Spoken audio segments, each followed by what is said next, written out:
মানুষ মানুষের জন্য, জীবন জীবনের জন্য, এই কথাটা আমার বারবার মনে পড়েছে যতবারই আমি শোভনের বিভিন্ন ভিডিও দেখেছি, শোভনের সঙ্গে যতবারই কথা বলেছি। আজকে আমাদের সঙ্গে উপস্থিত রয়েছেন একজন ভীষণ বিশিষ্ট মানুষ। মানুষ শব্দটার ওপর আমি বিশেষভাবে গুরুত্ব দিতে চাই। শোভন হচ্ছে একজন ভীষণ ঘরের মানুষ, আর খুব মাটির কাছাকাছি একজন মানুষ, খুব বন্ধু একজন মানুষ। তো শোভনের পরিচয় যদি আমি দিই এক কথায়, সেটা হচ্ছে শোভন বাংলার প্যাডম্যান। খোদ অক্ষয় কুমার শোভনকে বাংলার প্যাডম্যান এই আখ্যাটা দিয়েছিলেন। তো শোভনকে আমি ওয়েলকাম করছি। নমস্কার। তো আমি প্রথমে শোভনের কাছে যাব যে তুমি তোমার যে এই ভাস্ট কাজের এই ব্যাপারগুলো, এগুলো তুমি বলো, কারণ আমি এত শুনেছি, এত ভাস্ট যে আমি নিজের স্বরটার ক্রিস্প করে বলতে পারবো না, আমার দ্বারা হবে না। না, তেমন কিছু না, বিশেষ কিচ্ছু করিনি। আমার কাজের শুরু 2017 থেকে। আমার ছোট্ট একটা পত্রিকা আছে, নাম কবি কলম, এবং সেটা থেকেই আমার জার্নি। এবং সেই পত্রিকায় ট্রান্সজেন্ডারদের নিয়ে লেখালেখি করি, এবং সেখান থেকে সেলফ রিয়েলাইজেশন হয় যে লেখালেখি করে কিছু হবে না, এমন কিছু করতে হবে যে কমিউনিটি ডেভেলপমেন্ট হয়। তখন আমার বয়স ওই 19-20 বছর বয়স হবে। এবং তখন ট্রান্সজেন্ডার বোর্ডের মেম্বার রঞ্জিতা সিনহা, ওনার সাথে আলাপ হয় এবং ওনাকে বলি যে আমি কিছু করতে চাই। তখন দিদি বলেছিলেন যে তুই একটা বাচ্চা ছেলে, যেখানে সরকার কিছু করতে পারছে না, তুই কী করে করবি, আমি চেষ্টা করতে পারি।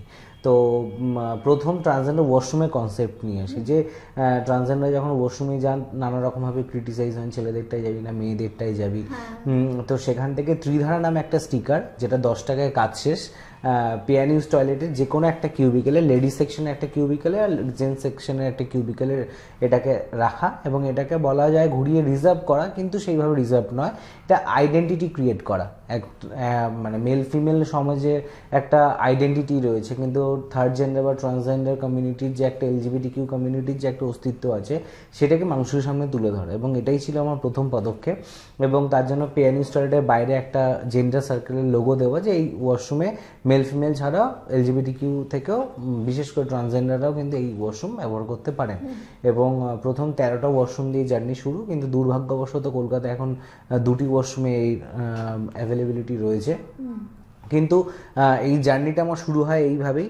এবং ভোপাল ছিল India first transgender washroom concept, কিন্তু ওটা কনসেপ্টটা ঠিক এরকম ছিল, কলকাতা যদি আমি ধর্মতলাকে সেন্টার পয়েন্ট ধরি, আর আমি সল্টলেককে যদি একটা পয়েন্টে ধরি, কোনো ট্রান্সজেন্ডারের যদি সল্টলেকে টয়লেট পায়, তাকে ধর্মতলায় গিয়ে করে আসতে হবে, এরকম একটা কনসেপ্ট ছিল। এবং আমার কোথাও মাথায় ছিল যে মেল ফিমেল যদি একই ওয়াশরুম ইউজ করতে পারে, তো ট্রান্সজেন্ডাররা কেন ওই ওয়াশরুমে যেতে পারবে না? তাহলে আলাদা করে কনস্ট্রাকশনের মানে হচ্ছে তাকে সমাজ থেকে আলাদা করে দেওয়া, বা কোথাও আঙুল দিয়ে দেখিয়ে দেবো যে তুমি সমাজ থেকে আলাদা।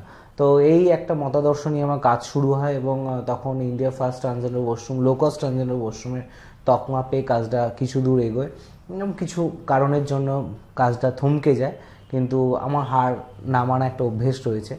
এবং যথারীতি আবার সেই ম্যাগাজিন মাঝখানে চলে আসে, ম্যাগাজিনে মিটিং হচ্ছিল, এবং আমারই ম্যাগাজিনে একজন ফিমেল কলিগ সে রাস্তা দিয়ে আসছিল, এবং হঠাৎ তার পিরিয়ডস হয় বাসের মধ্যে, এবং সেটা জানতে পারি। এবং আরও বান্ধবীদের সাথে কথাবার্তা বলি এই নিয়ে, যে তোদের যে এরকম হঠাৎ রাস্তায় পিরিয়ডস হয়ে যাওয়া, ডেটের আগে বা ডেটের অনেক পরে হয়ে যাচ্ছে, তো সেটাকে কি কোনোভাবে ট্র্যাক করা সম্ভব? তখন বলছি না, এটা সম্ভব নয়, আমাদের ব্যাগে যদি প্যাড থাকে ওয়াশরুম খুঁজতে হয়, আর যদি প্যাড না থাকে হঠাৎ হয়ে যায়, আগে দোকান খুঁজতে হয় তারপর ওয়াশরুম খুঁজতে হয়। তো তখন আমি বলেছিলাম যে যেহেতু ট্রান্সজেন্ডার ওয়াশরুম নিয়ে কাজ করছি, কিছু কাউন্সিলরের সাথে খুব ভালো সম্পর্ক তৈরি হয়েছে, যে প্রতিটা ওয়াশরুমে যদি আগে থেকেই স্যানিটারি প্যাড অ্যাভেলেবেল করা থাকে, তো তাতে কি কোনো সুবিধা হবে? তো তখন বলছি যদি করতে পারিস খুব ভালো হয়। তো সেই মানে 2017তেই আমি নিজে পড়ার একটা ছোট টেবিল নিয়ে গিয়ে বাজনী পিয়ানিস টয়লেটে প্যাড রাখি, এবং 1000 টাকার প্যাড রেখে কাজ শুরু করি। এবং তখন প্যাডম্যান সিনেমা কিন্তু আসেনি, এবং আমি জানতামও না যে মানে কিভাবে প্রসিডিউরে কাজ করতে হবে, জিরো, মানে আমার এই সেক্টরে কাজের নলেজ ছিল পুরো জিরো, কিন্তু আমাকে কাজ করতে হবে। তো 2 দিন পর থেকে 1000 টাকার প্যাড সব শেষ, মানে একটা ওখানে লেখা ছিল প্রয়োজনের মতো আপনারা প্যাড নিয়ে যাবেন। প্রয়োজনটা যে এক একজনের অনেক হয়ে গেছিলো আমি বুঝতে পারিনি, ফ্রিতে ছিল 8-10টা করে সবই তুলে নিয়ে চলে গেছিলো। তো তারপর আমি ঠিক করি যে মানে এরকমভাবে তো আমি দিতে পারবো না, কারণ আমার তখন উপার্জন নেই, পকেট মানির টাকা দিয়ে ওইটা কাজটা শুরু করা।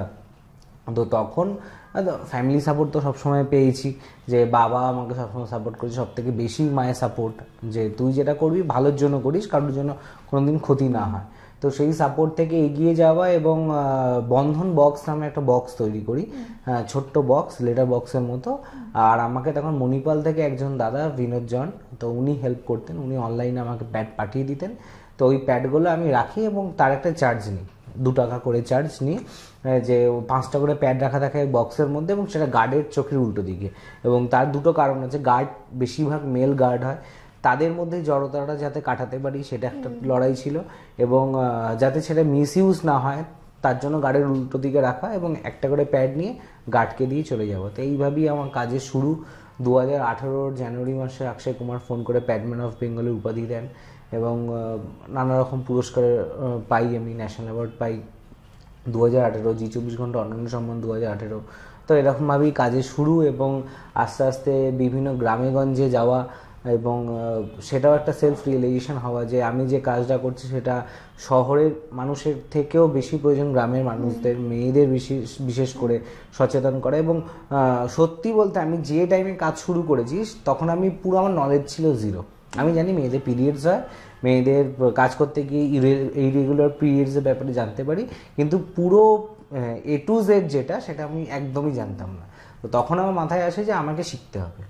তো তখন সেই শেখা শুরু, এবং বিভিন্ন জায়গায় ঘুরে ঘুরে ঘুরে ঘুরে, আমার যেহেতু একটু কথা বলতে বেশি ভালোবাসি, তো ওই কথা বলে আমি একটা কথাই বলতাম, আমি কিছু জানি না, আমি শিখতে এসেছি, তোমরা আমাকে শেখাবে, আমি যতটুকু জানি আমি তোমাদের শেখাবো। এই করে করে কাজ শুরু, এবং এখনো পর্যন্ত 2500-এর ওপর অ্যাওয়ারনেস করেছি, এবং শুধু মেনস্ট্রুয়াল হাইজিন না, ডিফারেন্ট টাইপের টপিকের ওপর কাজ করেছি।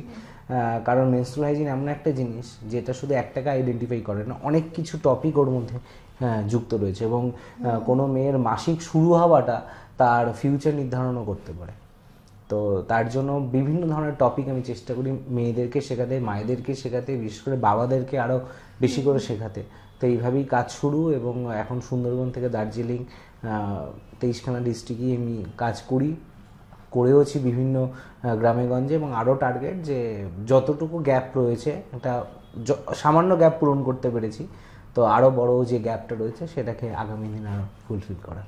তুমি আমাকে আগেও বলেছো, আগেও আমরা এটা নিয়ে ডিসকাস করেছি যে এই যে তুমি খুব বন্ধু হয়ে যাও, আগে বন্ধু হয়ে যেতে হবে, তারপরে তাদের সঙ্গে তুমি কথা বলো, কারণ এখনো সোসাইটিতে এটা নিয়ে কথা বলা, মেনস্ট্রুয়াল হাইজিন বলো বা ফিমেল রিপ্রোডাক্টিভ সিস্টেম বলো, এটা নিয়ে কথা বলা একটা ট্যাবু। তো তুমি আগে মানে তাদেরকে কিভাবে সহজ করো, বা তারা কিভাবে সব সংকোচ লজ্জা এগুলো ভুলে তোমার সঙ্গে সবকিছু শেয়ার করে, ওপেন হয়ে যায়? তুমি লজ্জা পাচ্ছ? না, আমি তো পাচ্ছি না। কখন আমার কথা বলার মাঝখানে, বা যখনই ওভার ফোনে যখন কথা বলেছি, কোনো জায়গায় মনে হয়েছে যে আমি তোমাকে কোনো কিছুতে ফোর্স করছি জানানোর জন্য বা ইনফরমেশন দেওয়ার জন্য? আমি কিন্তু ফ্লোতেই কথা বলি, খুব ফ্রি ফ্লোয়িং, খুব অ্যালাউইং একটা ক্যারেক্টার তুমি। কারণটা কি হয়, যতক্ষণ তুমি কমিউনিটিতে গিয়ে কমিউনিটির মতো যদি কথা না বলো, ততক্ষণ তোমার অ্যাকসেপ্টেন্স কখনো গড়ে উঠবে না।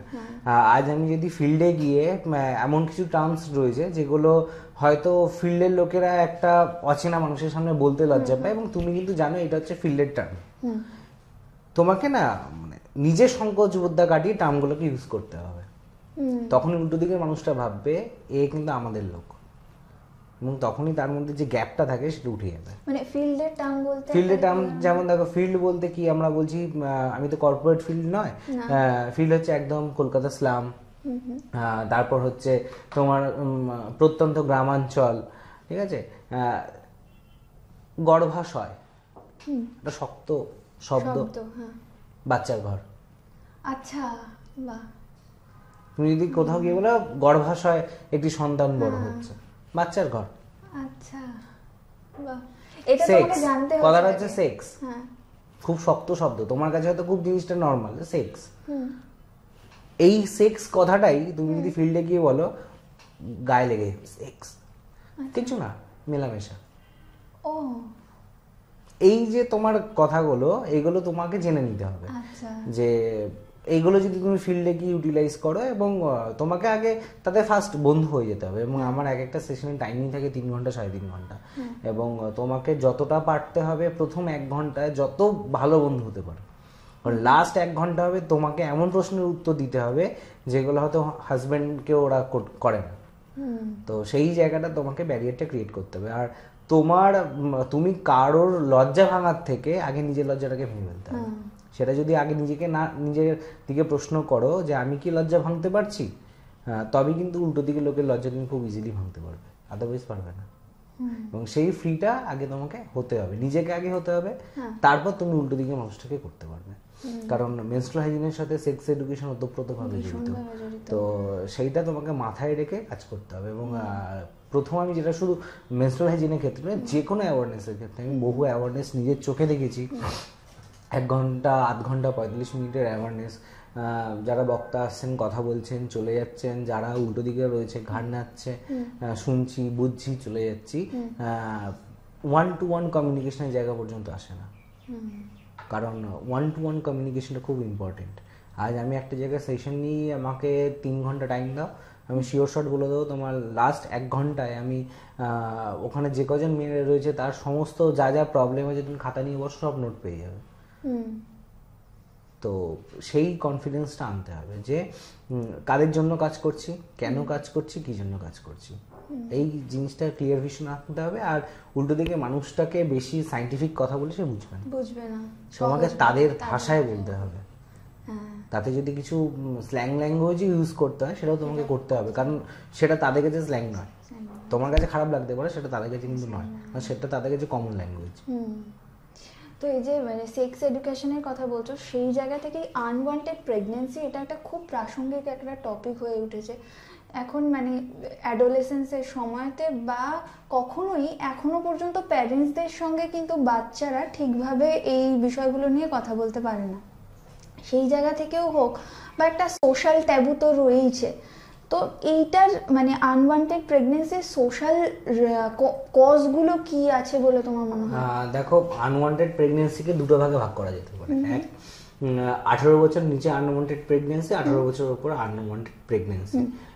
আমি যদি এমটিপি অ্যাক্ট দেখি, মেডিকেল টার্মিনেশন অফ প্রেগনেন্সি, এই অ্যাক্টটা যদি দেখি 1970 টাইমের যদি অ্যাক্ট দেখা যায়, তাহলে অ্যাবর্শন ইজ ইললিগাল। আচ্ছা, ঠিক আছে, পুরোটাই ইলিগাল একটা টাইমে ছিল, কিন্তু 2021-22-এ এই অ্যাক্টটাকে চেঞ্জ করা, এবং চেঞ্জ করে যেটা করা হয়, একজন মেয়ে অ্যাবর্শন করার ক্ষেত্রে সে তার নিজের কনসার্নই করে দিতে পারে, সেটা যদি 18 বছরের বা তার বেশি তার বয়স হয়। এবং একটি মেয়ে যদি হঠাৎ করে প্রেগনেন্ট হয়ে যায়, তো সেক্ষেত্রে সে নিজে যাবে অ্যাবর্শনের জন্য, নিজেই সিগনেচার করবে, নিজেই অ্যাবর্শন করে নিতে পারবে, তার জন্য কোনো পার্টনারের বা ফ্যামিলি গার্জিয়ানের কোনো সিগনেচারের প্রয়োজন নেই। কিন্তু যদি 18 বছরের নিচে সেটা হয়, একজন গার্জিয়ান লাগবে, এবং সেই সিগনেচার করতে হবে। এবং সেখান থেকে দাঁড়িয়ে আবার দুটো জিনিস ওপেন হয়ে যাচ্ছে। একটি 18 বছরের নিচে একটি মেয়ে যদি প্রেগনেন্ট হয়ে যায়, সেখানে তার ফ্যামিলি যে পার্টনার আছে তার নামে রেপ কেস পর্যন্ত করতে পারে, যদি সেটা ধর্ষণ হয়। এবং আবার দুজনের সম্মতি তো 18 বছরের নিচে হয় না, মানে একটি মেয়ে 18 বছরের নিচে সে সেক্স করতে চাইছে, এটাকে সম্মতি হিসেবে অ্যাকসেপ্ট করা হয় না। কারণ 18 বছরের নিচে একটি মেয়ে প্রেগনেন্ট হওয়া বা সে যদি সেক্স করেও নিজের সম্মতিতে, সেটা অ্যাজ আ রেপ হিসেবেই পরিগণিত হয়। তো সেখান থেকে দাঁড়িয়ে 18 বছর নিচে যদি কোনো মেয়ে প্রেগনেন্ট হয়ে যায়, সেটা কিন্তু একটা লিগ্যাল ইস্যু এসে যাবে।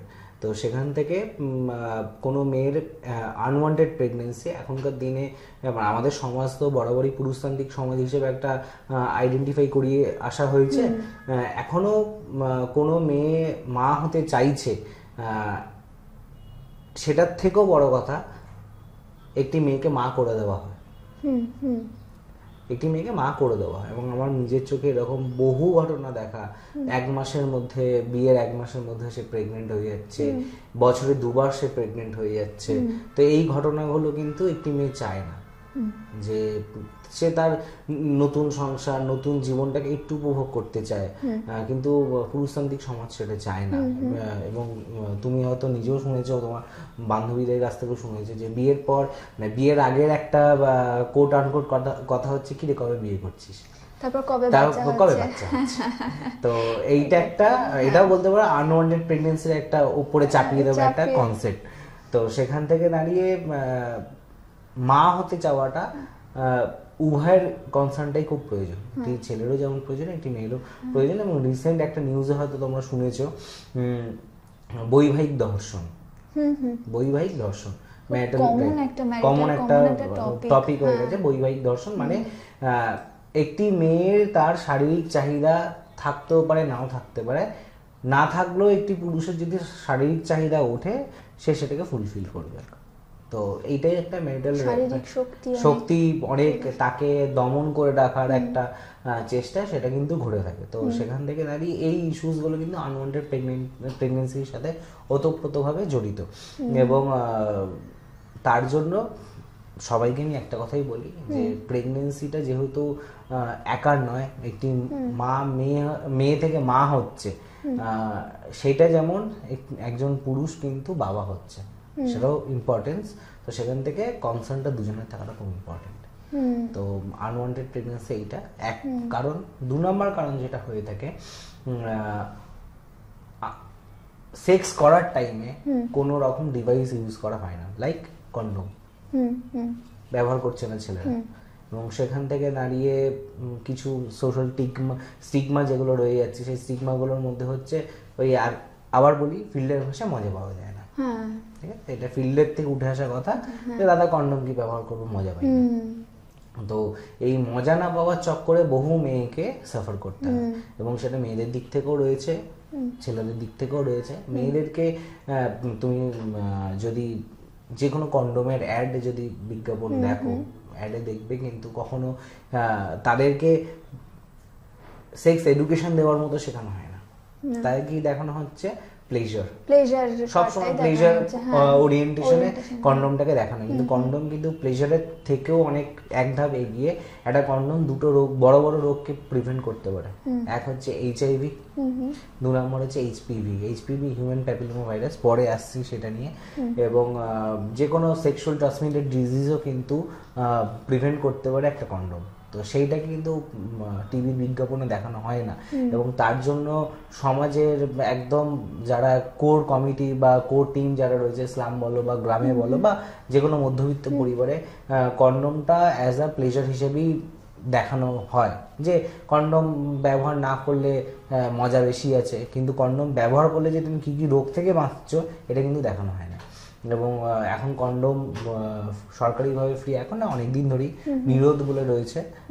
যে কোনো সাব সেন্টারে গেলে আশাকর্মীদের কাছে সবসময় থাকে কন্ডোম, যে কোনোভাবেই ছেলেরা অ্যাক্সেস করতে পারে, বিশেষ করে মেয়েরা এটা নেয়। এবং আমি কিছুদিন আগে একটা স্টাডি পড়ছিলাম, এবং কিছু সেক্স ওয়ার্কারদের সাথেও আমার যেহেতু কাজ হয়, তাদের সাথে যখন সেক্স ওয়ার্কারদের মধ্যে কন্ডোমের একটা প্রচলন নিয়ে আসা হয়, তখন এরকম ভাবে তাদেরকে শেখানো হয়েছিল যে কোনো কাস্টমার এলে একটা কথা প্রথম বলবে, কন্ডোম ব্যবহার করলে আমি রাজি, আদারওয়াইজ আমি রাজি নই। তো এরকম ভাবে বাড়ির মহিলাদেরকেও কিন্তু ট্রিট করতে হবে, কারণ আলটিমেট কোনো রোগ হলে একটি মেয়ে বেশি সাফার করে, কারণ ছেলেদের থেকে মেয়েদের ভাইজানাল ইনফেকশনের পরিমাণ অনেক বেশি। তো সেখান থেকে নিজেকে সুস্থ নিজেকে রাখতে হবে। তো সেই জায়গাটা একটা নিজের অস্ত্র নিজে হিসেবে ব্যবহার করতে হবে। এবং আনওয়ান্টেড প্রেগনেন্সির আর একটা দিক রয়েছে ওরাল কন্ট্রাসেপটিভ পিল, ওসিপি, যেটা তোমাকে রেগুলার নিতে হয়। এবং ওসিপি 21 দিন নিতে হয়, এবং 7 দিন টোটাল 28খানা ট্যাবলেট থাকে। 7 দিনের থাকে হচ্ছে আয়রন বড়ি, আর 21 দিনের থাকে হচ্ছে প্রেগনেন্সি না হওয়ার যে ট্যাবলেট, ওর মধ্যে ইস্ট্রোজেন প্রজেস্টেরন থাকে। এবং সেটা রেগুলার খেতে হয় রাতে খাওয়ার পর, মানে হিসাব মতো ওটা মনে রাখার জন্য বলা হয় রাতে খাওয়ার পর একটা করে বড়ি খেয়ে ঘুমিয়ে পড়বে। তুমি এটার নাম বলছিলে সুবিধা বড়ি বা মালাডি, যেটাই বলো না কেন, এটা তোমার রোজ রাতে খাওয়ার পর একটা করে খেয়ে শুয়ে পড়তে হয়, কিন্তু খাওয়ার পর বলা হয় কারণ স্লাম এরিয়া বা গ্রাম যে কোনো মহিলার ক্ষেত্রে ওই টাইমটা খুব মনে দেয় যে খাওয়ার পর আমার একটা বড়ি খেতে হবে, কিন্তু দিনের যে কোনো সময় একটা বড়ি খাওয়া যেতে পারে, কিন্তু সেটা রেগুলার খেতে হবে। এবং 21 দিনের এই বড়িটা কন্টিনিউ যদি কেউ করে তার প্রেগনেন্সি আসে না। কিন্তু তুমিও হয়তো কখনো ফিল্ডে গেলে বা জানবে যে শুনবে যে পিল খেলেও না পিল খেলেও বাচ্চা হয়ে যাচ্ছে। আচ্ছা, পিল খেলেও বাচ্চা হয়ে যায়, এটা শুনতে পাওয়া যায়। কোনোদিনও মিস হয়ে গেছে? হ্যাঁ, এটা হয় কি মালাডি বা সুবিধা ওসিপির একটা নিয়ম আছে, প্রথম দিন যদি খাই দ্বিতীয় দিন খেতে হবে, তৃতীয় দিন রোজ 21 দিন খেয়ে যেতে হবে। একদিন খেলাম হয়তো তার পরের দিন খেতে ভুলে গেলাম, তারপরে আমি দুটো খেতে পারি, দুটো ভুল ক্ষমা আছে। মানে আজ খেলাম না, কাল আমি সকালবেলা একটা খেলাম, রাতে একটা খেলাম, ইটস ওকে। কিন্তু পরের দিন আমি পরপর 3টে খেতে পারবো না একসাথে। ওই একটা দিন তারপরের দিন যদি গ্যাপ চলে যায় তোমার ওই প্যাকেট ফেলে দিতে হবে, ওটা কোনো কাজে আসবে না।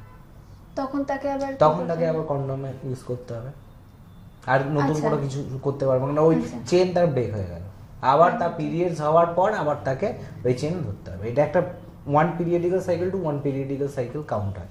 আচ্ছা, তো তার আবার পিরিয়ডস হয়ে যাওয়ার পর আবার সে নতুন একটা প্যাকেট স্টার্ট করতে পারবে। এবং আমাদের ভারতবর্ষের সুবিধাগুলি মালাডি, নিরোধ এগুলো সম্পূর্ণ বিনামূল্যে পাওয়া যায়। কিন্তু রেগুলার যদি কোনো মেয়ে কন্ট্রাসেপটিভ পিল ইউজ করে তার কিন্তু নানা রকম সাইড এফেক্ট হতে পারে। তার প্রথম কন্ট্রাসেপটিভ পিল খেলে যেটা হয় সেটা একটি মায়ের ফার্স্ট প্রেগনেন্সিতে যা যা সিমটম হয় মালাডি বা সুবিধা খেলে ঠিক তেমন প্রেগনেন্সি সেই সিমটমগুলো আসতে পারে, যেমন মাথা ঘোরানো, ঝিমুনি ভাব, বমি ভাব, প্রথম 1-2 মাস এটা তার সাইড এফেক্ট হয়। এবং রেগুলার যদি খাওয়া যায় তার মধ্যে একটা কোথাও মানে ফ্যাটিনেস একটা এসে যায়, যেহেতু এটার মধ্যে একটা হালকা স্টেরয়েড দেওয়া থাকে।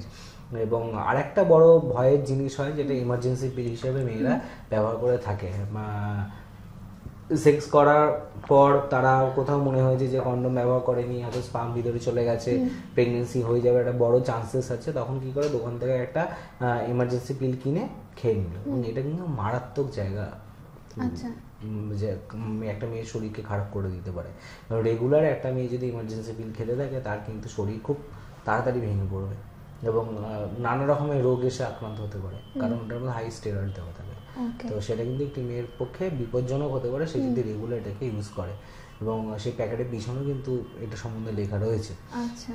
তো তার জন্য মানে ইমার্জেন্সি পিল যেটা রয়েছে, রেগুলার কন্ট্রাসেপটিভ পিল বেটার, তার থেকেও বেটার হচ্ছে কন্ডোম। এবং কন্ডোম ব্যবহার করেও, কন্ডোমের তো বিভিন্ন রকমের অ্যাওয়ারনেস করেছি এবং সেখান থেকেও শুনতে পেয়েছি কন্ডোম ব্যবহার করেও পেটে বাচ্চা এসে গেছে। ঠিক আছে, তার কারণটা হচ্ছে ইন্ডিয়াতে সেক্স এডুকেশন তো সেইভাবে প্রমোট করা হয় না, এবং একটি ছেলে কন্ডোম কিভাবে ব্যবহার করবে সেটা সে জানে না।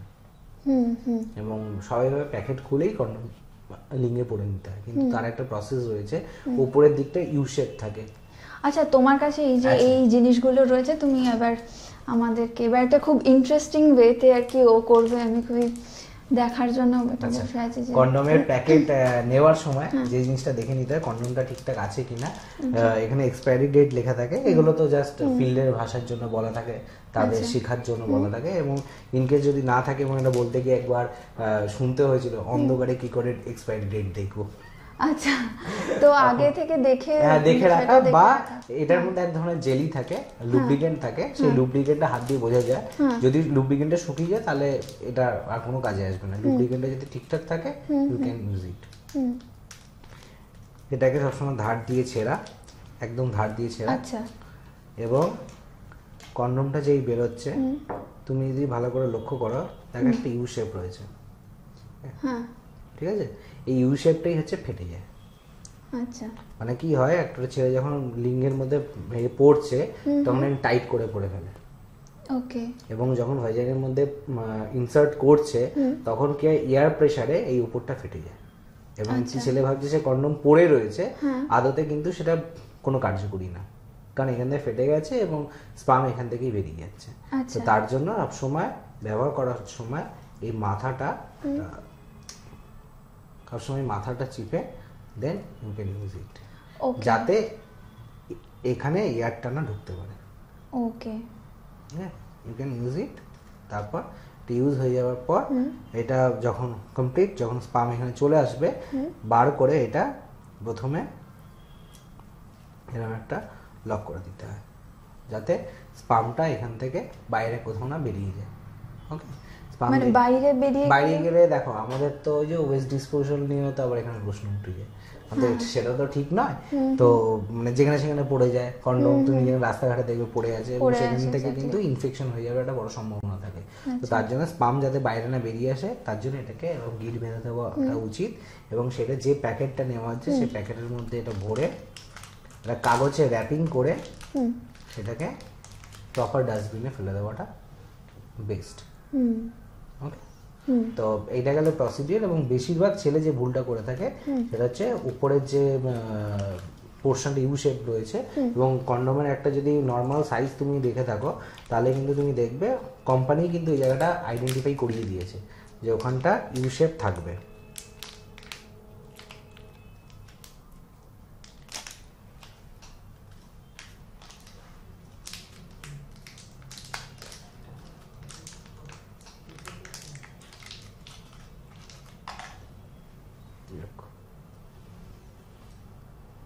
হিসেব করাই আছে, এবং এ করে ইউজ করতে হবে।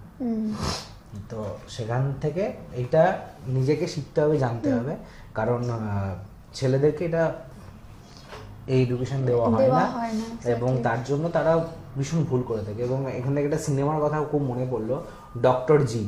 যদি তুমি দেখে থাকো ডক্টর জি সিনেমাটা, এবং ওখানে কিছু কিছু ছোট ছোট ইন্টারেস্টিং জিনিস দিয়েছে, এবং সেটা আমি অ্যাওয়ারনেস করতে গিয়ে নিজেও দেখেছি।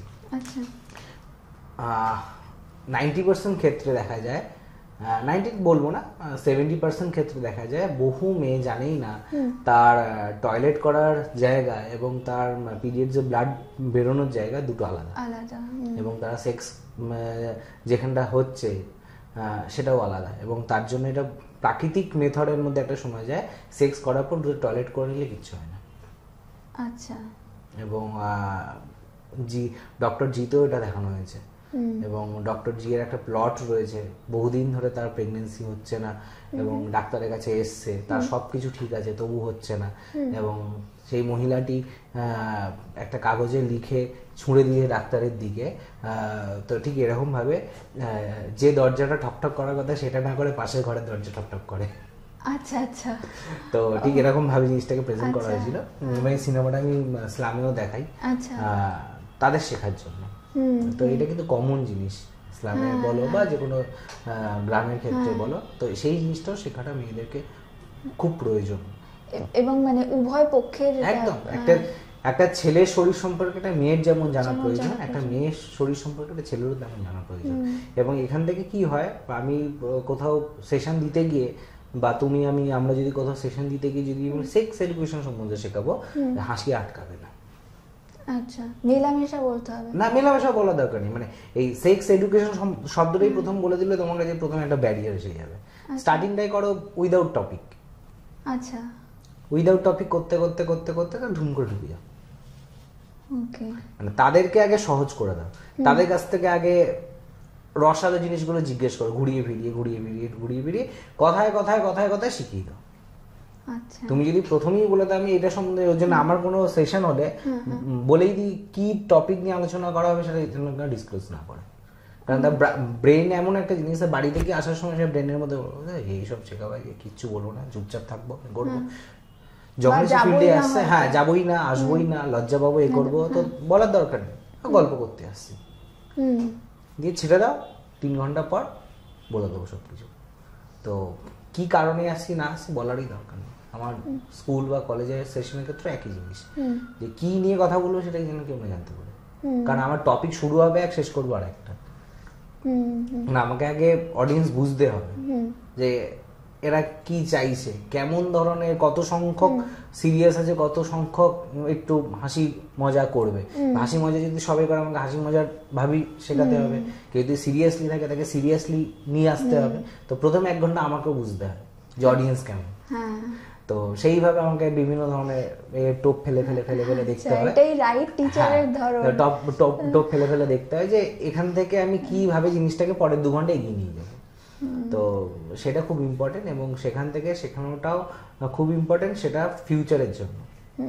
আর যদি আমার অ্যাডোলেসেন্ট যারা রয়েছে বা এই জেনারেশনে যারা মা বাবা রয়েছে, তারা যদি অনেক কিছু শিখে যায়, আলটিমেট একটা নতুন জেনারেশনের পক্ষে অনেক কিছু ওপেন আপ হয়ে যায়। দেখো আজ যে জিনিসগুলো স্টিগমা বা যে জিনিসগুলো মনে হচ্ছে যে বাবা এগুলো ঠিক নয় আলোচনা করা, এটা কিন্তু নর্মাল জিনিস, নর্মাল লাইফ। কেউ কথা বলতে চায় না বা লজ্জা পায়।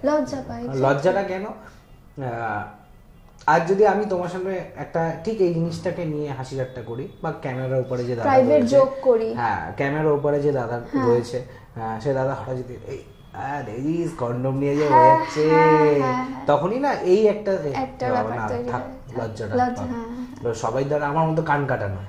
আমাকে যদি বলে আমি তাকে ধরিয়ে দিয়েছি সত্যি কেন বলো। তো এরকম আছে কিছু কিছু জায়গায় প্যাড ডিস্ট্রিবিউশনের সময় দাদা ওইটা নিয়ে আসবে না, জানি না কোনটা বলছো গো, কি বলছো কোনটা নিয়ে আসবে, বলছো ওইটা কোনটা, ওই যে লম্বা লম্বা কি বলো, বলে তুমি আমাকে বলেই ছাড়বে প্যাড, না বললে তুমি ছাড়বো, দেবো না তোমায়। তো তেমন জিনিসগুলোকে তোমাকে মজার ছলেও করতে হবে, সিরিয়াসলিও করতে হবে, তুমি কি চাও সেটাকে একটা ভেবে নিতে হবে। আচ্ছা বাকি তুমি যেগুলো এনেছো সেগুলো দিয়ে তুমি কি ডেমনস্ট্রেশন করতে চাও? বাকি যে জিনিসগুলো প্রথমে এটা দেখাই, এটা কি ফিমেল রিপ্রোডাক্টিভ সিস্টেম, যেটা তুমি চোখে দেখো না, আচ্ছা শুধু ছবিতে দেখা।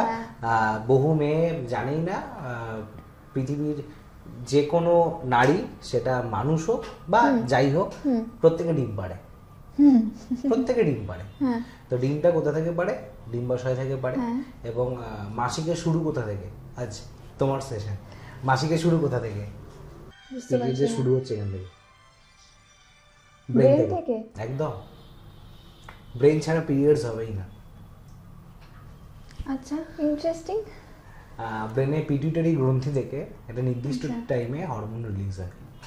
আচ্ছা পিটুইটারির কথা তো শুনেছি। আচ্ছা সেই একটা নির্দিষ্ট টাইমে হরমোন রিলিজ হয়, যে হরমোনটার জন্য এখানে এগকে সিগন্যাল পাঠানো হয় যে তুমি এবার ডিম্বাশয় থেকে রিলিজ হয়ে ফ্যালোপিয়ান টিউব দিয়ে যাত্রা শুরু করো। সেই সিগন্যালটা না পেলে সে কিন্তু বেরোতে পারে না। এবং যে কারণে আমরা বারবার বলি পিরিয়ডস যাতে ইরেগুলার পিরিয়ডস হয় তাদের 2 থেকে 3 রকমের জিনিস আগে দেখা হয়। হরমোন থেরাপিটা ঠিকঠাক দেখা হয় না, হরমোন ঠিকঠাক কাজ করছে কিনা, সে চট করে রেগে যায় কিনা এটা দেখা হয়। আচ্ছা এখানে কি ডিপ্রেশন বা অ্যাংজাইটি এগুলো তো পিটুইটারির সঙ্গে একটা বড় কানেকশন। তোমার ব্রেন যখনই গন্ডগোল পাকবে তখন পিরিয়ডের সমস্যা। তো তার জন্যই সবসময় বলি যে মেয়েদের ক্ষেত্রে বিশেষত ব্রেনকে খুব কুল রাখতে হয়, এবং সেই ব্রেনটা যদি তার গন্ডগোল হতে থাকে পিরিয়ডসে গন্ডগোল হবে। এবং তার জন্য একটি মেয়েকে খুব পরিষ্কার পরিচ্ছন্নভাবে একটা জিনিস মাথায় ঢুকিয়ে নিতে হবে, যে যত রেগে যাওয়ার একটা সম্ভাবনা থাকে বা ডিপ্রেশনের সম্ভাবনা থাকে বা নিজের জীবন নিয়ে ওলট পালট, তার কোনো না কোনো ভাবে পিরিয়ডসের সমস্যা হবে। কারণ সিগন্যালিং একটা সমস্যা, যদি এখান থেকে সিগন্যালটা না পায় তাহলে কিন্তু এই এগ রিলিজ করতে পারবে না। এবং এই যদি এগ রিলিজ না করতে পারে, তোমার এই এগটা গিয়ে এখানে হোল্ড করে। কিসের জন্য হোল্ড করে? এখানে যদি শুক্রাণুটা আসে, সে ফার্টিলাইজ যদি হয় তাহলে সে মাসিকটা হবে না। এবং মাসিক না হওয়ার কারণ, মাসিক আদতে কি, মাসিক হচ্ছে একটি ডিম বা একটি ভ্রূণ, যদি সোজা ভাষায় বলি, একটা বাচ্চা যদি বিছানায় শুয়ে থাকে, একটা খোলা বিছানা, তার মা কি সে খোলা বিছানাটা শুতে দেবে? তাকে বালিশ দিয়ে ঘিরে দেবে বা লেপ দিয়ে ঘিরে দেবে, প্রোটেক্ট করে রাখবে। তো এই ভ্রূণটি বড় হচ্ছে কার শরীরে? একটি মায়ের শরীরে। তো সে একইভাবে সেই ভ্রূণটিকে বাঁচানোর জন্য একটা প্রোটেকশন তৈরি করবে। আর সেই প্রোটেকশন তো বালিশ বিছানা শরীর পাবে না, সে পাবে হচ্ছে রক্তের ঘর। সেই ভ্রূণ বা ডিমটা যাতে রক্তের ওই ঘরটার মধ্যে সুন্দরভাবে বেঁচে থাকতে পারে, তার জন্য শরীর রক্ত দিয়ে ঘরটাকে তৈরি করে। একটা সার্টেন টাইমের পর যখন দেখে ওই ডিমটা ফুটে ভ্রূণের জন্ম হচ্ছে না, শরীরে শুক্রাণু প্রবেশ ঘটুক বা না ঘটুক, সেই ভ্রূণটা ফার্টিলাইজ হচ্ছে না, এই ডিমটা ফার্টিলাইজ হয়ে ভ্রূণে পরিণত হচ্ছে না, সেই ব্রেন আবার সিগন্যাল দেয় যে ঘর রেখে লাভ নেই, ভেঙে দাও ঘর। সেটাই মাসিক হিসেবে বাইরে ব্লাড হিসেবে চলে আসে, এই ঘরটাই ভেঙে বাইরে বেরিয়ে আসছে। তো এটা হচ্ছে সোজা সাপটা হচ্ছে মানে পিরিয়ডসের ডেফিনেশন। এখানে বিভিন্ন ধরনের জিনিস রয়েছে। প্রথমেই দেখাই, এটাকে বলা হয় ম্যাটারনিটি প্যাড। আচ্ছা, এটা হচ্ছে একদম আদি টাইমের প্যাড। আচ্ছা, যখন মেয়েদের কাছে প্যাড নামক জিনিসটা ছিল না, তখন এইটা ইউজ করতো মেয়েরা। একটা তুলো দিয়ে এবং গজ কাপড় দিয়ে এটা ইউজ করা হতো, এবং এটা বিশেষ করে ব্যবহার করা হতো আফটার ডেলিভারি, প্ল্যাসেন্টা ব্রেকের পর হিউজ ব্লিডিং হয়, সেই সময় মেয়েদেরকে এটা হসপিটাল থেকে প্রোভাইড করতো, যাতে এটার মধ্যে হিউজ ব্লাড দেবে। সেটা তখনকার দিনে একটু যারা সম্ভ্রান্ত পরিবার রয়েছে তারা এটা অ্যাফোর্ড করতে পারে, পিরিয়ডসের সময় এটা ইউজ করতে পারতো। এখন নতুন ম্যাটারনিটি প্যাড ঠিক এরকম টাইপের বেরিয়েছে, একটু আধুনিক। তারপর আসে হচ্ছে স্যানিটারি প্যাড। স্যানিটারি প্যাড এই সময় দাঁড়িয়ে সব থেকে ইজিলি অ্যাভেলেবেল করা একটা জিনিস। একটি মেয়ে স্যানিটারি প্যাড ব্যবহার করে, সবাই ব্যবহার করে, কিন্তু এর ব্যবহার্য কিছু পদ্ধতি রয়েছে। এই প্যাড কখনোই 6 ঘন্টার বেশি ব্যবহার করা উচিত না, কারণ এর মধ্যে কিছু কেমিক্যালস থাকে, যে কেমিক্যালগুলো কিন্তু একটা স্কিন বা একটা মেয়ের ভাইজানাল ইনফেকশনের ক্ষেত্রে বড় ধাক্কা দিতে পারে, সে যদি রেগুলার 8 ঘন্টা 10 ঘন্টা ব্যবহার করে। কারণ এই প্যাডের যে কেমিক্যাল রিয়েকশন, সেটা যদি আমি বলি স্যাপ জেল থেকে হয়, সেটা যেমন রয়েছে, প্লাস এর মধ্যে যে ব্লাডটা অনেকক্ষণ ধরে থাকছে, সেই ব্লাড থেকে কিন্তু ফাঙ্গাল ইনফেকশন হয়ে যেতে পারে। তো তার জন্য আমি বলি যে 6 ঘন্টা বেশি প্যাড ব্যবহার করা উচিত না, এবং একটা প্যাড ব্যবহার করার পর তার ভাইজানাল এরিয়া ভালো করে জল দিয়ে, নর্মাল জল দিয়ে পরিষ্কার করে সেকেন্ড প্যাড ব্যবহার করা উচিত। ঠিক আছে? এবং টিভিতে বিভিন্ন ধরনের বিজ্ঞাপন দেখায়, সারা রাত্রির চলবে এরকম ভালো প্যাড, 12 ঘন্টা পর্যন্ত লিক প্রোটেকশন, অনেক কিছু দেয়, কিন্তু চেষ্টা করবেন সবসময় 6 ঘন্টার মধ্যে প্যাড চেঞ্জ করে দেওয়ার। তাতে ব্লাড বেশি বেরোক না বেরোক কিচ্ছু যায় আসে না, 6 ঘন্টার মধ্যে প্যাড চেঞ্জ করে নেওয়া সব থেকে হচ্ছে স্বাস্থ্যসম্মত। কারণ এর মধ্যে ব্লাড যতক্ষণই থাকুক না কেন, তোমার কিন্তু সেখান থেকে ফাঙ্গাল ইনফেকশন হয়ে যাবে, একটা বড় সম্ভাবনা থেকে থাকে। মার্কেটে এখন নতুন ধরনের প্যাড বেরিয়েছে, কাপড়ের প্যাড, কাপড়ের স্যানিটারি প্যাড। এই প্যাডগুলো একবার কিনলে 2-3 বছর ইউজ করা যায়। কিন্তু এটা কি মানে ইউজ কি বলবো, মানে এটা কি এফেক্টিভ? ভালো এফেক্টিভ বলতে চট করে মেয়েরা ইউজ করে না। আর যদি আমি তোমাকে বলি, এখানে তো র্যাশেজের চান্স থেকে বেশি হওয়ার কথা, কারণ এর ভিতরে আরো 3-4টে লেয়ার থাকে, এবং সেই লেয়ারে ব্লাড থাকতেও পারে না থাকতেও পারে, সেই গ্যারান্টি কিন্তু কেউ দিতে পারে না। এবং এটা ধোয়ার উপর ডিপেন্ড করে, যে যত ভালো করে ধোবে বলা হয় সেটা থাকবে। কিন্তু কিছু প্রশ্ন এখান থেকে উঠে আসে। আমরা যারা ফিল্ডে গিয়ে তোমাকে বিভিন্ন ধরনের শিক্ষা দিচ্ছি, হাইজিন মেনটেনের শিক্ষা দিচ্ছি, আমাকে মাথায় রাখতে হবে তাদেরকেই শিক্ষাটা দিচ্ছি যাদের ঘরটাও ঠিকঠাক নেই, থাকার জায়গাটাও ঠিকঠাক নেই, তো তারা নিজেরাই ঠিকঠাক থাকতে পারে না, এই প্যাডগুলোকে পরিষ্কার পরিচ্ছন্নভাবে রাখবে কি করে? আর যদি সে প্যাডটাকে মাঝ ভুজ করে খাটের তলায় ঢুকিয়ে রাখে, তোমার কি মনে হয় সেটা হাইজিন মেনটেন হচ্ছে? তাহলে সে নিজের বাড়ির পুরোনো কাপড় টাপড় ঠিকঠাক করে তো ব্যবহার করতে পারে, কোনো অসুবিধা নেই। তো সেখান থেকে দাঁড়িয়ে ডিভাইস আছে, ইটস ওকে, কোনো ব্যাপার নেই, কিন্তু তোমার নিজেকে একটু ভেবে নিতে হবে যে কি করা যেতে পারে। এবং তার সাথে আবার এইটা একটু আমেরিকায় ব্যবহার হয় বেশি, এটার সাথে অ্যাটাচড, মানে যাদের হেভি ফ্লো হয়, যদি এই প্যাড কাজে না লাগে তখন এইটাকে প্রথমে ইউজ করে তারপর এটাকে ভাজানের মধ্যে এটা প্রথমে ইনসার্ট করে দিতে হবে। প্রথমে এটা ভিজবে, তারপর এটা ভিজবে। ঠিক আছে? এটা আমেরিকা থেকে আনানো। আচ্ছা আচ্ছা, এগুলো তুমি সবই ডেমনস্ট্রেট করি। এখানে আছে, এটা আগে ইউজ হতো ট্যাম্পন, এটা ঠিক ক্যাপসুলের মতো দেখতে, এটাও এক ধরনের প্রোডাক্ট, কিন্তু এখন সেইভাবে ইউজ হয় না। এটাও ভাইজানের মধ্যে ইনসার্ট করতে হয়, এরকম ভিতর দিকে ইনসার্ট করতে হয়, এবং এক ধরনের ছোট্ট সুতো টাইপের থাকে, যখন এটা ভিজে যায় টেনে বার করে দিতে হয়। কিন্তু এটা নেগেটিভ হচ্ছে, এর মধ্যে কিছু ধরনের হালকা কেমিক্যাল থাকে যেটা একদম ভাইজানের ভিতর দিকে চলে যাচ্ছে। এবং সেকেন্ড হচ্ছে, এটা প্রচণ্ড লিকেজের পরিমাণ বেশি, ভীষণ লিকেজ হয়। আর একটা নতুন বেরিয়েছে মেনস্ট্রুয়াল কাপ, এটা ভীষণ ইম্পর্টেন্ট, এখন এই ভিডিও পাবলিশ হওয়ার পরই সবাই বলবে মেনস্ট্রুয়াল কাপ নিয়ে বললেন না, মেনস্ট্রুয়াল কাপ নিয়ে বললেন না। তো মেনস্ট্রুয়াল কাপ আমি বলি, সব জায়গাতেই বলি, কিন্তু মেনস্ট্রুয়াল কাপের নেগেটিভটা আমাকে বলতে হয়। মেনস্ট্রুয়াল কাপের মাপটা হচ্ছে বোঝাটা খুব ইম্পর্টেন্ট, সবাই সাফার করে, এবং মাপটা যদি ঠিকঠাক না মেনটেন হয়, তাহলে তার একটা পেন হওয়ার একটা সম্ভাবনা থেকে থাকে এবং এটা ইনসার্ট করাটা একটু টাফ। সি ফোল্ড করতে হয়, আদারওয়াইজ 5 হোল ফোল্ড করতে হয়। এইটা দিয়ে ভ্যাজানার মধ্যে ইনসার্ট করতে হয় এবং এই যে ওপেন করার সময় যে আওয়াজ হচ্ছে এটা যদি ঠিকঠাক না হয় এটা কিন্তু এয়ার টাইট হবে না। ঠিক এটা ভ্যাজানার মধ্যে এয়ার টাইট হয়ে থাকে, এরকম এয়ার টাইট হয়ে থাকবে। এর মধ্যে ব্লাডটা পড়ে এবং একটা সার্টেন টাইমের পর এটাকে জাস্ট ইয়ার রিমুভ করে টেনে বার করে নিতে হয়। এর সমস্যা হচ্ছে ব্লাড বার করার সময়, কাপ বার করার সময় হাতে ব্লাড লেগেও যেতে পারে। এটা একটা মেয়েদের ক্ষেত্রে খুব হাতে রক্ত লেগে গেল এরকম একটা ব্যাপার। সেকেন্ড যেটা হচ্ছে এর যে সিলিকনটা রয়েছে এতে অনেকের ইনফেকশন বা র্যাশেস হওয়ার সম্ভাবনা থেকে থাকে। আর ফার্স্ট ওয়ান যেটা হচ্ছে মা আর হ্যাবিট, মানে এটা একটা রেগুলার হ্যাবিট করাটা একটু টাফ মেয়েদের ক্ষেত্রে। সবাই বলে বাবা প্যাডি ঠিকঠাক আছে, তো আমি বলি সবাইকে, অনেকে ব্যবহার করে, অনেকে হ্যাপি ব্যবহার করে, অনেকে ঠিক আছে থাক কিনে নিয়েছি আর হচ্ছে না বাবা আর এগোনোর দরকার নেই। মেনস্ট্রুয়াল কাপের জন্য যে সাইজটা তুমি বললে যে ভ্যাজাইনার সাইজটা, এটা মেজার করার তো কোনো অপশন নেই? মেজার করার অপশন নেই বলতে দেখো মেজারটা নিজের উপর ডিপেন্ড করতে। আমি সচরাচর যেটা বলে দেখি 3টে সাইজ কিনে নাও, যেটা তোমার ফিট হচ্ছে পরের বার থেকে সেটাই ইউজ করো। স্মল মিডিয়াম লার্জ 3টেই পারচেস করে নাও, যেটা তোমার ফিট হচ্ছে ইউজ করে তুমি স্যাটিসফাই, তুমি এবার অন্যটা ব্যবহার করো। মানে এটা বিভিন্ন রকম রেঞ্জের বিভিন্ন রকম দামের পাওয়া যায় কিন্তু অনলাইনে, তো সেটা যে কোনো দামেরই সবসময় ঠিকঠাক নাকি সবসময় একটু হাই রেঞ্জের? দেখো ওই সবটাই বিজ্ঞাপনের তত্ত্ব, মানে ঠিক আছে সবই একই জিনিস দিয়ে প্রায় তৈরি, সফটনেসের উপর ডিপেন্ড করে, কোনোটা একটু বেশি সফট কোনোটা একটু হালকা সফট। তো আরেকটা যেটা তোমার কোয়েশ্চেন ছিল সেটা হচ্ছে যে এই যে মেল অ্যাওয়ারনেসটা, কারণ এখনো তো ছেলেদের মধ্যে দেখা যায় যে বহু ক্ষেত্রে তারা এই বিষয়গুলোকে নিয়ে একটা প্রাইভেট জোক করছে, মেয়েদের বডিকে অবজেক্টিফাই করে দেখার প্রবণতা রয়েছে, মেয়েদের বডি একটা খুব ইরোটিক একটা ব্যাপার তাদের জন্য।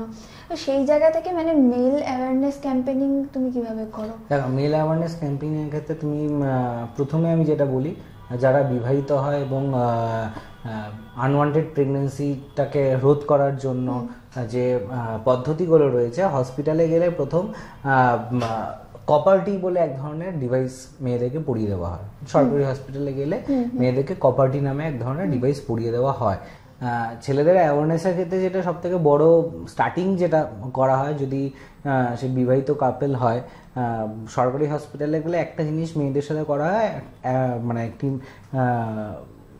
সন্তান ভূমিষ্ঠ হওয়ার সাথে সাথে তাকে একটি মাকে কপারটি পরিয়ে দেওয়া হয়। কপারটি জাস্ট এরকম একটা দেখতে টি শেপ, টি এর মতো দেখতে, পরবর্তীকালে যাতে তার আর 3 বছরের মধ্যে, আমরা অ্যাওয়ারনেসের ক্ষেত্রে বলি যে একটি সন্তান হওয়ার 3 বছরের মধ্যে সে যেন আর সন্তান ধারণ করতে না পারে, কারণ তার বডি রিকভারি করতে একটা টাইম লেগে যায়। তো তার জন্য 3 বছরের পর সে দ্বিতীয় সন্তানের জন্য চেষ্টা করতে পারে, এবং সেই দ্বিতীয় সন্তান যাতে না আসে সরকারিভাবে কপারটিটা পরিয়ে দেওয়া হয়। কপারটির কাজ হচ্ছে এইটা গিয়ে ঠিক এই ফ্যালোপিয়ান টিউবের এখানে ব্লক করে, আর এখানে যে কপারের তারটা রয়েছে এটা স্পার্মটাকে নষ্ট করে দেয়। তাতে কি হয়, আমাদের সেই বাচ্চাটি মানে যে ডিম থেকে ভ্রূণটি ফুটতে দেয় না।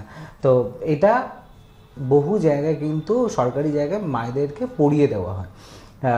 যেহেতু এটা পরিয়ে দেওয়া হয় তার জন্য বাবাদের কিন্তু ভীষণ একটা রাগের জায়গা যে কেন পরিয়ে দেওয়া হবে, এবং অনেক জায়গায় খুলে দেওয়া হয়, বাইরে গিয়ে 1 মাসের মধ্যে এটাকে খুলে ফেলে দেওয়া হয় এবং সেই মাকে আবার প্রেগনেন্ট করে দেওয়া হয়। তো এই যে অ্যাওয়ারনেসটা, যে একজন মা মানেই যে সে সন্তান ধারণ করার মেশিন নয় বা বাচ্চা বার করার মেশিন নয়, তো এইটা একটা বোঝার খুব বড় জায়গা রয়েছে। এবং আরেকটা বড় যেটা, যে এখন বলা হয় যে সার্ভাইকাল ক্যান্সার কিন্তু বেশিরভাগ ক্ষেত্রে দেখা যায় এইচপিভি ভ্যাকসিনে, মানে এইচপিভি ভাইরাসের জন্য হচ্ছে, হিউম্যান প্যাপিলোমা ভাইরাস, এবং সেটা মূলত আসে একটি ছেলের শরীর থেকেই।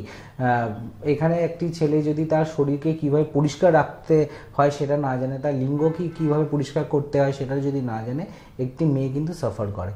কেমন করে সাফার করে, একটি ছেলের লিঙ্গের যে উপরে চামড়াটি রয়েছে সেটা স্নান করার সময় নিচে নামিয়ে সবসময় জল দিয়ে পরিষ্কার করতে হয়, কারণ তার মধ্যে এক ধরনের সাদা সাদা ময়লা জমে, এবং সেইটি যখন উইদাউট কন্ডোম একটি কাপেল সেক্স করছে, সেই ময়লাটি কিন্তু একটি মেয়ের ভাজাইনাতে প্রবেশ করছে এবং সেখান থেকে এইচপিভি ভাইরাস তার মধ্যে স্প্রেড করছে। নিজের শরীরের ক্ষমতা অনুযায়ী সেটা লড়াই করে বেঁচে যাচ্ছে ঠিকই, মানে যদি মারা যায় তো ইটস ওকে, যদি কোনো কারণে বেঁচে যায় সেখান থেকে কিন্তু সেটা সার্ভাইকাল ক্যান্সারে পরিণত হতে থাকে। এবং সেটা কিন্তু একটি ছেলের জানাটা খুব প্রয়োজন যে আমি স্নান করার সময় আমার লিঙ্গের পরিষ্কারটা কিভাবে করব। একটি মেয়েকে আমরা শেখাই যে তার যৌনাঙ্গ কীভাবে পরিষ্কার করতে হয়, টয়লেট করার সময় কেন পরিষ্কার করাটা প্রয়োজন, প্যাড চেঞ্জ করার সময় তার যৌনাঙ্গ কেন পরিষ্কার করা প্রয়োজন, কোনো রকম কেমিক্যাল ইউজ করা ঠিক নয়, তেমনই একটি ছেলের ক্ষেত্রে এটা জানাটা খুব প্রয়োজন। এবং সব থেকে বড় হাসির জিনিস হলো মেয়েদের ক্ষেত্রে অজস্র ধরনের গর্ভনিরোধক বড়ি, তারপর ফিমেল কন্ডোম, ট্যাবলেট, এমার্জেন্সি পিল, তোমার কপারটি, ফ্রিডম বলে এক ধরনের ট্যাবলেট হয়েছে যেটা ভাইজানের মধ্যে ইনসার্ট করে দিলে, এই ভিতর দিকটা ইনসার্ট করে দিলে সেটা যখন স্পাম যাচ্ছে সেই স্পামটাকে নষ্ট করে দেয়। অনেক রকমের ডিভাইস আছে, কিন্তু ছেলেদের জন্য একটাই আছে, সেটা কন্ডোম। তো এবং একটা মেয়েদের একটা বড় আছে ইঞ্জেকশন, একটা ইঞ্জেকশন নিলে 3 বছর সে প্রেগনেন্ট হতে পারবে না, নানা রকমের জিনিস রয়েছে। কিন্তু সাইড এফেক্ট মেয়েদের সব থেকে বেশি হচ্ছে তাতে, ছেলেদের কিচ্ছু না, ছেলেদের শুধু একটা কন্ডোম ব্যবহার করে গল্প শেষ, কিন্তু তাতেও ছেলেরা ব্যবহার করতে চায় না। তার অনেক কারণ হচ্ছে যে মজা পাবো না, হ্যান ত্যান, নানা রকমের গল্প। এবং তোমরা সবসময় বলো না যে মেয়েরা প্যাড কিনতে গেলে কালো কাপড়ে বেঁধে দেওয়া হয়, কন্ডোম কিনতে গেলে ওই জিনিসটা করা হয়, একটা কাগজের মধ্যে টুক করে ঢুকিয়ে দিয়ে দেওয়া হবে বা একটা প্লাস্টিকের মধ্যে বেঁধে দিয়ে দেওয়া হয়। তো এই সোশ্যাল স্টিগমাটা কিন্তু কাটাতে হবে, সেটা তোমার প্যাডের ক্ষেত্রেই হোক কিংবা তোমার কন্ডোমের ক্ষেত্রেই হোক। এবং একটি মেয়েকে সম্মান করা সবার আগে প্রয়োজন। একটা ছেলের যেমন একটা মেয়েকে সম্মান করা প্রয়োজন, একটা মেয়েরও একটা ছেলেকে সম্মান করাটা প্রয়োজন। এবং এটা কিন্তু ছোটবেলা থেকে একটা পরিবার, এটা আমি মা বাবাদের জন্য বলবো, তার সন্তানকে কিভাবে বড় করছেন সেটা দেখাটা প্রয়োজন। তাকে এটা শিখিয়ে বড় করুন। তোমার ক্ষেত্রে তুমি বলছো নারী, আমি বলছি পুরুষ, আমার ক্ষেত্রে শুধুই মানুষ, এটা যেন হয়। নারী পুরুষ আলাদা করার প্রয়োজন নেই, ট্রান্সজেন্ডার LGBTQ আলাদা করার প্রয়োজন নেই। তোমার উল্টো দিকে কে আছে, একজন মানুষ আছে, সেটা সব থেকেই বড় জিনিস। তো এইভাবে সন্তানকে মানুষ করুন, দেখবেন সম্মানটা নিজে থেকে তৈরি হয়ে যাবে। আজ বহু জায়গায় দেখা যায় একটি মেয়েকে আজ সম্মানের জায়গাটা ঠিকঠাক আসে না বলে একটি মেয়ে এখনো পর্যন্ত পাচার হচ্ছে। এখনো একটি ব্রেকআপ হলে অ্যাসিড আক্রান্ত হওয়ার সম্ভাবনা থেকে যায়, রেপ হওয়ার সম্ভাবনা থেকে যায়, সেটা সবটাই কিন্তু আসে হচ্ছে অসম্মানের দিক থেকে। কারণ একটি মেয়েকে সম্মানহানি করার সব থেকে বড় জায়গা হচ্ছে রেপ, এবং সে রাগের বশেই হোক বা ইচ্ছাকৃতভাবেই হোক সেই জিনিসটা করে বসছে।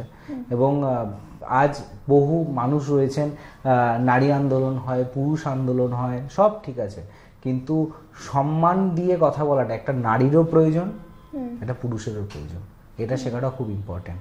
এবং আজ HIV, HPV, যে কোনো সেক্সুয়াল ট্রান্সমিটেড ডিজিজ যাই হোক না কেন, তার জন্য শিক্ষা একটা মেয়েকেও দেওয়া প্রয়োজন, শিক্ষা একটা ছেলেকেও দেওয়া প্রয়োজন। হেলথ এডুকেশন সবার জন্য ইকুয়াল হওয়া উচিত। একটা মেয়েকে আমি শেখাবো যে তুমি কিভাবে স্নানের সময় নিজের শরীরকে পরিষ্কার করবে, ঠিক তাকে এটাও শেখানো উচিত তোমার যে পার্টনার রয়েছে বা তোমার যে সন্তান আছে তাকেও স্নানের সময় তুমি কি কি জিনিস বলবে পরিষ্কার রাখার জন্য। একটা ছেলেকেও কিন্তু সেই জিনিসটা শেখাটা প্রয়োজন, বলাটা প্রয়োজন। সেটা যদি না হয় একটা সবসময় একটা অসাম্য পরিস্থিতি তৈরি হতে থাকবে। আমরা ছেলে, আমাদের দরকার কি, শেখার দরকার নেই, মেয়ে ওদের প্রয়োজন আছে। একটা ছেলে কোথাও নোংরা জায়গায় দাঁড়িয়ে টয়লেট করলে তারও কিন্তু ইনফেকশন হওয়ার সম্ভাবনা থাকে। মেয়েদেরটা বেশি হয়, তাড়াতাড়ি হয়, UTI একটা ছেলেরও হতে পারে। কিন্তু সে একটা নোংরা জায়গায় একটা ছেলে দাঁড়িয়ে টয়লেট করলে তারও UTI হয়ে যেতে পারে। একটা নোংরা ওয়াশরুমে গিয়ে টয়লেট করলে তারও UTI হয়ে যেতে পারে। এবং UTI লক্ষণগুলো তাকে জানাটা প্রয়োজন। তো এই জিনিসগুলো একটা ছেলে মেয়ে শুধু নয়, যে কোনো মানুষের ক্ষেত্রে জানাটা প্রয়োজন। কিন্তু এটা যদি না জেনে এখন আমাদের সমাজ কিন্তু ধীরে ধীরে এগিয়ে যাচ্ছে। তো সেটা কিন্তু মেইন জায়গা একটা আমাদের ফোকাস দেওয়া উচিত। আরেকটা কথা, আনওয়ান্টেড প্রেগনেন্সি নিয়ে তো আমরা কথা বললাম, তো সেক্ষেত্রে অ্যাবর্শন কতটা সেফ, এটার সঠিক অ্যাওয়ারনেসটা তুমি কিভাবে দাও? দেখো, অ্যাবর্শনের ক্ষেত্রে যেটা হয়ে যায়, এখনো পর্যন্ত আমাদের ওয়েস্ট বেঙ্গল বলো বা বিভিন্ন জায়গায় বলো, বছরে প্রচুর অ্যাবর্শন হয়, লক্ষ লক্ষ অ্যাবর্শন হয়। এবং একটা ডেটা আমি পড়ছিলাম, প্রতি 100 জনে 10 জন ভুল অ্যাবর্শনে মারা যায়। প্রতি 100 জনে 10 জন ভুল অ্যাবর্শনে মারা যায়। কেমন করে? কিছু গ্রাম বলো বা কিছু স্লাম এরিয়াস বলো, যেখানে কোয়াক ডাক্তার বা হাতুড়ে ডাক্তার আমরা বলি, তারা সব জানে। তারা গাইনোকোলজিস্ট, তারা পেডিয়াট্রিক, তারা কার্ডিয়াক সার্জন, সব তার একটা ডাক্তারের মধ্যে সব কিছু রয়েছে, ঠিক আছে? এবার সে কি করে, কোনো অল্প বয়সী মেয়ে বা কোনো মহিলা হঠাৎ অনিচ্ছাকৃত গর্ভধারণ করে ফেলেছে, সেটা সে বুঝতে পেরেছে, প্রথম যেটা হয়, প্রথম 1 মাসের মধ্যে তার বুঝে নেওয়া উচিত সে প্রেগনেন্ট কি প্রেগনেন্ট নয়, কারণ তার পিরিয়ডস বন্ধ হয়ে যেতে পারে এবং সেটাকে মনিটরিং করাটা একটা মেয়ের শেখাটা খুব প্রয়োজন। তার যদি পিরিয়ডস হঠাৎ বন্ধ হয়ে যায়, তার একবার টেস্ট করে নেওয়াটা খুব ইম্পর্টেন্ট, কারণ প্রথম 1-2 মাসে কিন্তু ওষুধের দ্বারা অ্যাবর্শন করে দেওয়াটা সম্ভব, কিন্তু 3 মাস পেরিয়ে গেলে সেটা কিন্তু সম্ভব নয়।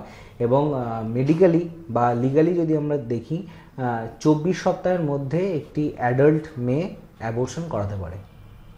24 সপ্তাহের মধ্যে 2 জন ডাক্তারের কনসার্ন নিয়ে সে কিন্তু অ্যাবর্শন করাতে পারে।